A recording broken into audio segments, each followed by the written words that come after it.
Hello students. Today we are going to start with the topic force. Force is that cause which changes the state of a body or the dimensions of the body. SI unit of force is Newton and CGS unit of force is dyne. If you are asked to write a relation between SI and CGS unit of force, then we can write as 1 Newton is equal to 10 to the power of 5 dyne. You can be given a question to write the effect of a force. And if a generalized question is given to you, then you can write a force can change the dimensions of a body. It can start or stop a body. It can change the speed of a body, and it can change the direction of a body. But suppose there's a specific question given to you like, what are the effects of a force on a rigid body? And they specify the special type of body as rigid body. Now in that case, you'll be writing the effects of force. A force can start or stop a body. It can change the speed of a body, and it can change the direction of a body. The change in dimension will not occur in case of a rigid body. But if this question is given for a non-rigid body, the effect of a force on a non-rigid body, then you'll be writing all the above 4 points as the effect of a force on a non-rigid body. The next subtopic can be force of gravity. And if you are asked to write the definition, you'll be writing like, the force of attraction exerted on a body by earth is called the force of gravity on the body, and it is also known as the weight of a body. Force of gravity is always equal to the weight of the body. So we can write in the formula form as F is equal to m into g, W is equal to m into g, right? So force can be equal to m into g, which can further be equal to weight of the body. In the formula, F is the force of gravity, m is the mass of the body, g is the acceleration due to gravity, and W is the weight of the body. The force of gravity and the weight of a body is always different at different places on earth. It is maximum at poles and minimum at equator. The gravitational unit of force is kilogram force, and 1 kilogram force is equal to 10 Newton approximately. If we have to write a general relation, then we can say 1 kilogram force is equal to g Newton, where g is the acceleration due to gravity of that place. A force has a tendency to turn a body. So a force has a turning effect on a body which is not free to move in a straight line, but it is pivoted at a point about which it can turn.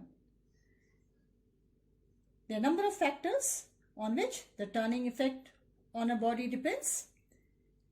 Number 1, the magnitude of the force, meaning larger the magnitude of the force, more will be the turning effect on the body. And the second factor is the perpendicular distance of the force from the pivoted point, which we can say larger the distance, more is going to be the turning effect. This turning effect is also known as moment of force, or we can say turning effect is due to the moment of force, which we'll be defining as product of the magnitude of force and the perpendicular distance of the force from the pivoted point. In the formula form, we can write as moment of force is equal to force into perpendicular distance of the force from the pivot. For any time producing the maximum turning effect on a body by a given force, the force is applied on the body at a point for which the perpendicular distance of the force from the pivoted point is maximum, so that the given force can provide the maximum torque to turn the body. A body turns or rotates about the pivoted point due to the moment of force. So actually we can say the moment of force depends on the force applied and the perpendicular distance of the force from the pivoted point. SI unit of moment of force is Newton meter, whereas the CGS unit of moment of force is dyne centimeter. If the effect of force on the body is to turn it in the anti-clockwise direction, then the moment of force is said to be positive. And if the effect on the body is to turn it clockwise, then it is taken as negative.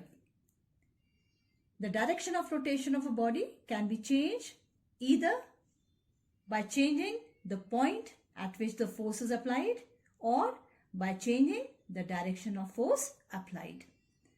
For simple numericals, you can directly apply the formula of moment of force is equal to force into perpendicular distance. Place the value of force and place the value of perpendicular distance.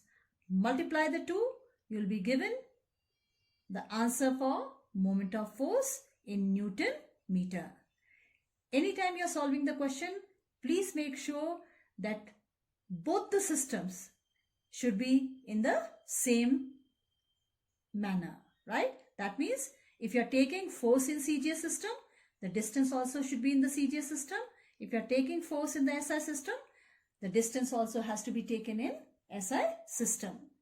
Two different systems should not be mixed in a numerical problem.